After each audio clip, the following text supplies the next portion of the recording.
Good morning. Welcome to Dewdrop. This is your host, Reverend Marlon Vanderberg, with you again today, and I'm very, very pleased to be in your midst.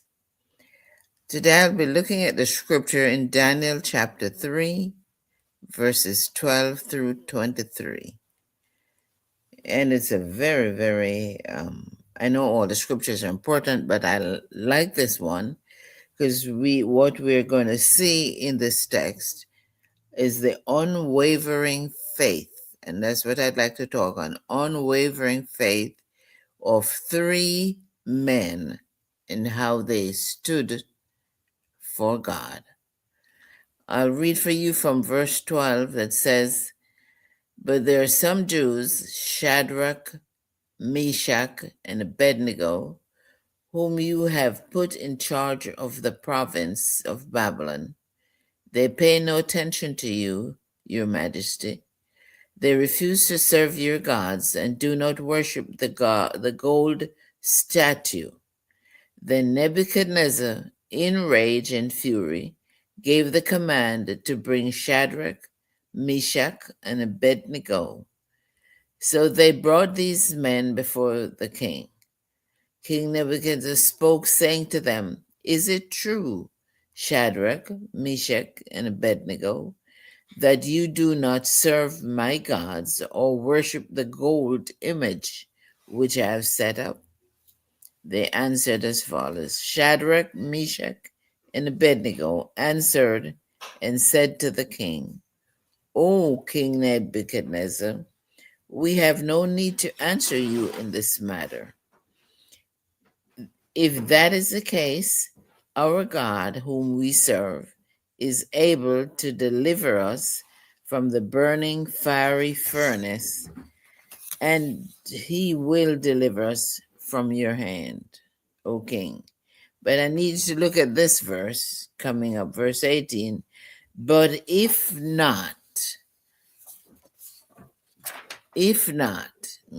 God does not deliver, be it known to you, O king, that we do not serve your gods, nor will we worship the gold image which you have made." I'll pause there a little just to give us an idea what was happening here. We see King Nebuchadnezzar, who was the king of Babylon. These three men, Shadrach, Meshach, and Abednego, they were Jews who were taken from Jerusalem during the exile, and now they are down in Babylon. This king, the Babylonian king, had a statue made, and he commanded his administration that at a certain point, after hearing all different music play, at the end they should bow down and worship this statue. Now, these three men, and if I would like to say today, these Christian men, they refused to bow because, God said in his word, you should have no other gods, common Gods, or image before him. We should not worship them. And here the king was saying to these men, and they're in exile, they're not even home in Jerusalem where they're free. But as we're talking about unwavering faith, they know that wherever they are, God is with them. And so what they decided to do when everyone was bowing, they refused to bow. And word of what they did was reported to King Nebuchadnezzar. So he called them. And that's why he said, "Is it true that you refuse to bow?" And they said, "We're not going to answer you on that, king. But what we can tell you is that the God we serve will deliver us from your hand if we refuse to bow." And I need you to note the confidence that they have in God. They said, "But if he does not deliver, even if he does not deliver, we will not bow unwavering faith. There will come a time in our lives as Christians that things will happen to us because we are living in a real world, and there are people who might not like the stance you have for God.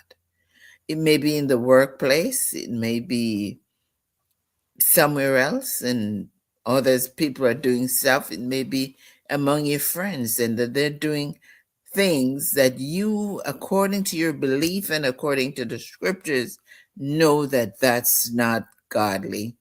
And so you have to make a choice. Am I going to join them, or am I going to stand for God? Because standing for God right now in this scenario means you're the only ones that's not participating.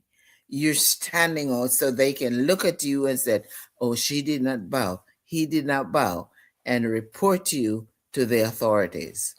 What are you going to do when this thing happens?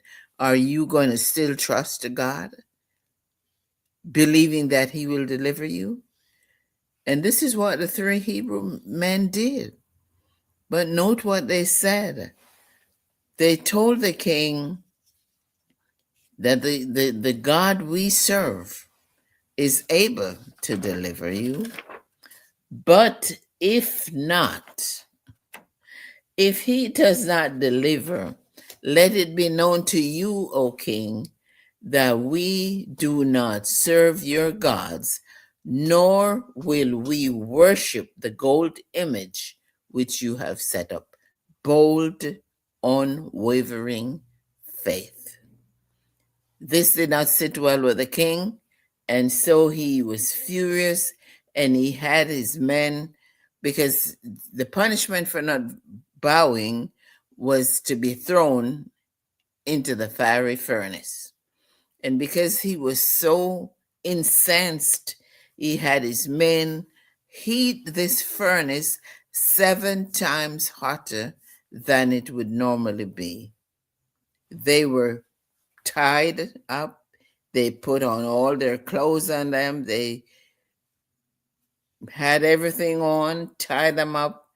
And the men who came to put them in the fiery furnace, the scriptures say the furnace was so hot that the men who threw them in felt they were burnt. They died from this heat.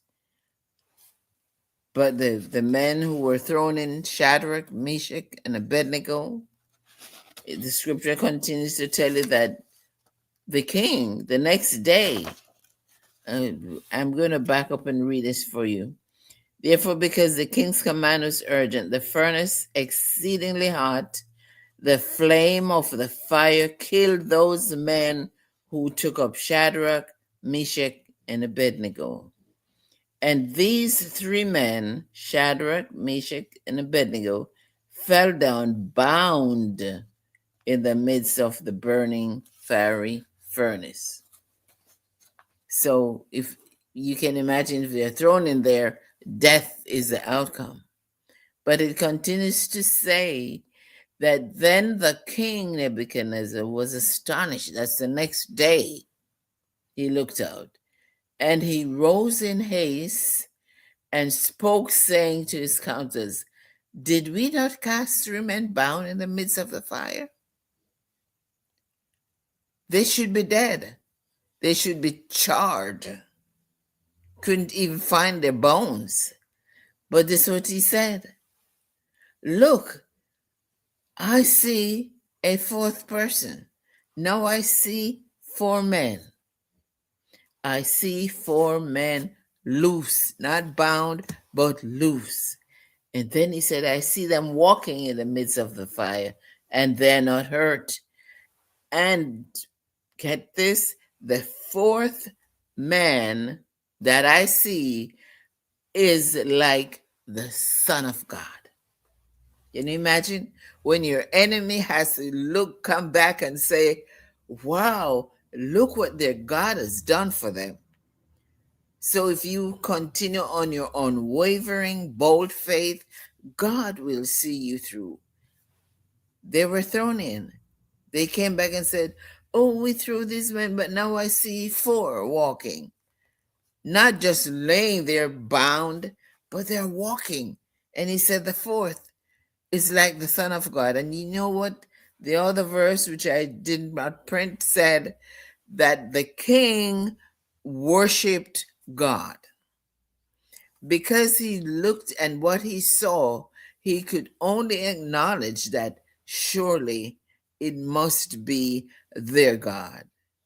So we have to endeavor in our minds to say, let people see the God we worship, the God we talk about in us, in our actions, in all we do. It is a reminder that believers should remain true to God, even when doing so means standing alone against the popular culture. It might mean you're the only one standing out, but don't join them. Not because everyone is doing it. That does not mean that's what God says. And if you have the conviction that God says it is wrong and you should not be doing it, and God says that through His word, the Bible says, if you read it, you will know what He requires of us. So let us determine in our minds today that even when things get hard and we're the only ones standing, don't give up. Be determined because you are a witness to others who are looking on to say, oh, there must be something real about her or about him. Because look at, he decided not to join them. And look what God is doing for him. They will have to acknowledge that truly there is the only true God. And they will have to come to him and say, wow, because of your steadfast faith, they will see who is the true and living God. And that's what the king did. He acknowledged that the fourth man was like the Son of God. So today, as I leave you with this message, I could just go on and on because I love this account. I don't call it story, I call it the account in the scriptures that the king had to come. The king who was so incensed and wanted them to bow down before him and his statue that he made. And they refused and said, no, we do not serve him. We serve the true and living God. And I know he will deliver. And even if he does not, which is the part I love so much, even if he does not deliver, I am not going to bow to you and your image. God bless you. Stay strong. Remember, God is always on your side. Have a blessed day and blessed week.